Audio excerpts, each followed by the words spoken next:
அனைவருக்கும் வணக்கம். இன்றைய தினமணி செய்தித்தாள்ல என்ன செய்திகள் இருக்கு அப்படின்னு சொல்லி பார்ப்போம். முதல்ல பார்த்தீங்க அப்படின்னா திருக்குறள். திருக்குறள் என்ன சொல்லியிருக்காங்கன்னா, கடிந்தோரார் செய்தார்க்கு அவைதாம் முடிந்தாலும் பீழை தரும் அப்படின்னு சொல்லி கொடுத்திருக்காங்க. ஆகாதவை என விளக்கப்பட்ட செயல்களை விலக்கி விடாமல் மேற்கொண்டு செய்தவர்க்கும் அச்செயல்கள் நிறைவேறினாலும் துன்பமே கொடுக்கும் அப்படின்னு சொல்லி கொடுத்திருக்காங்க. ஓகேவா? சோ ஒரு விஷயத்த பண்ண வேண்டாம்னு சொல்லி ஒதுக்கி வச்ச விஷயத்த நான் போய் எடுத்து பண்ணி முடிக்கிறேன் அப்படின்னு சொல்லி போய் பண்ணி முடிச்சாலுமே அதனால துன்பம் தான் வரும் அப்படின்னு சொல்லி சொல்றாங்க. திருக்குறள் எண் 658 அதிகாரம் வினை தூய்மை அப்படிங்கிற அதிகாரத்துல சொல்றாங்க.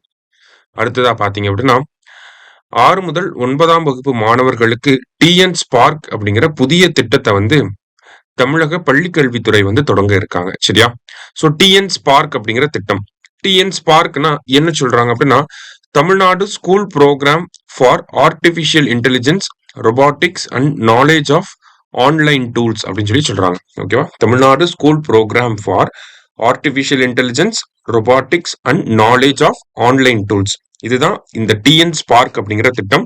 நம்மளுடைய பள்ளி மாணவர்களுக்கு இப்ப தற்காலத்துல இருக்கக்கூடிய நவீன தொழில்நுட்பங்களை கத்துக் கொடுக்கணும் அப்படிங்கிறது தான் அந்த திட்டத்தினுடைய மிகப்பெரிய நோக்கமாக இருக்கு. ஓகேங்களா?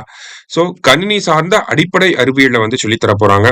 செயற்கை நுண்ணறிவு போன்ற அந்த புதிய தொழில்நுட்பங்களை சொல்லி தர போறாங்க. அதை எப்படி பயன்படுத்தணும் அப்படிங்கிறத சொல்லி தர போறாங்க. சரியா? சோ அதுதான் இந்த டிஎன் ஸ்பார்க் அப்படிங்கிற திட்டம். 6 முதல் 9ஆம் வகுப்பு மாணவர்களுக்காக இந்த டிஎன் ஸ்பார்க் அப்படிங்கிற திட்டம் யாருக்குன்றதும் கேட்பாங்க. சரியா? அடுத்ததா பாத்தீங்கன்னா திறன் அப்படிங்கிற ஒரு இனிஷியேட்டிவ். இந்த திறன் அப்படிங்கிறது 6 முதல் 8ஆம் வகுப்பு மாணவர்களுக்காக ஏப்ரல் மாதம் தொடங்கப்பட்ட ஒரு இனிஷியேட்டிவ் இது. ஓகேங்களா? அதாவது இங்கிலீஷ், அடுத்தது maths and then Tamil, English, maths இந்த மூணுத்திலையும் அவங்களோட ஆற்றலை அதிகப்படுத்தணும். ஏன்னா குறைபாடுகள் இருக்கதான் செய்யும். ஓகேங்களா? நிறைய மாணவர்களுக்கு அந்த கற்றல் குறைபாடுகள் இருக்கதான் செய்யும். அந்த கற்றல் குறைபாடுகளை அதிகப்படுத்தணும், அந்த கற்றல் குறைபாடுகளை குறைக்கணும் அப்படிங்கிற ஒரு நோக்கத்தோட இந்த திறன் அப்படிங்கிற இனிஷியேட்டிவை கொண்டு வந்திருப்பாங்க. அந்த திறன் அப்படிங்கிறதுக்கான ஃபுல் ஃபார்ம் என்ன அப்படின்னு சொல்லி கொடுத்திருக்காங்க, எக்ஸ்பான்ஷன் என்ன அப்படின்னு சொல்லி கொடுத்திருக்காங்க.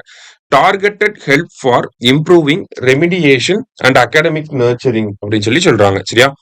Targeted help for improving remediation and academic nurturing அப்படிங்கிறது திறன் அப்படிங்கிற இனிஷியேட்டிவ். சரியா? இது ரெண்டும் முக்கியமா இருந்துச்சு. அடுத்ததா வந்து பாத்தீங்கன்னா நமக்கு ஃப்ரீ ட்ரேட் அக்ரிமெண்ட் அப்படிங்கிறத நம்ம பார்த்தோம் செய்தியில. இப்ப பிரிட்டனோட ஒரு ஃப்ரீ ட்ரேட் அக்ரிமெண்ட் அப்படிங்கறத போட்டிருக்கோம் இல்லையா? இப்ப ஃப்ரீ ட்ரேட் அக்ரிமெண்ட்னா என்ன அப்படிங்கறத இந்த இடத்துல கொடுத்திருக்காங்க. இது prelims and mains point of வியூல நமக்கு பயனுள்ளதா இருக்கும். குறிப்பா மெயின்ஸ் பாயிண்ட் ஆஃப் வியூல நமக்கு யூஸ் ஆகும். சரியா? சோ தடையற்ற வர்த்தக ஒப்பந்தம் அப்படின்னா என்ன பயன்கள்லாம் இருக்கு? நம்ம முன்னாடியே பார்த்த மாதிரி ஒரு தடையற்ற வர்த்தக ஒப்பந்தம் அப்படின்னா இங்கிலீஷ்ல ஃப்ரீ ட்ரேட் அக்ரிமெண்ட் அப்படின்னு சொல்லுவாங்க. 2 அல்லது அதற்கு மேற்பட்ட நாடுகள் இந்த ஃப்ரீ ட்ரேட் அக்ரிமெண்ட் அப்படிங்கறத போடுவாங்க. சரியா? சோ இந்த ஃப்ரீ ட்ரேட் அக்ரிமெண்ட் போடுறது மூலமா என்ன ஆகுதுன்னா இரு நாடுகளுக்கும் இருக்கக்கூடிய அந்த வர்த்தக உறவுகள் அப்படிங்கிறது மேம்படுது. வரி சலுகைகளை வந்து வழங்குவாங்க. வரி ஒண்ணு முற்றிலுமா வரியை குறைச்சிருவாங்க. அப்படி இல்லாட்டி ஒரு சில 100% இருக்கிறத ஒரு 30% மாத்துவாங்க. இந்த மாதிரியான சலுகைகளை வந்து வழங்குவாங்க. அதான் தடையற்ற வர்த்தக ஒப்பந்தம் அப்படிங்கிறது. ஓகேவா? அதான் இங்க கொடுத்திருக்காங்க. நாடுகள் தங்களுக்குள் பொருட்களை வர்த்தகம் செய்யும் போது விதிக்கப்படும் வரிகளை குறைக்கவோ அல்லது முழுமையாக நீக்கவோ ஒப்புக்கொள்கின்றன அப்படின்னு சொல்லி. இதனால என்ன பயன்கள் இருக்கு?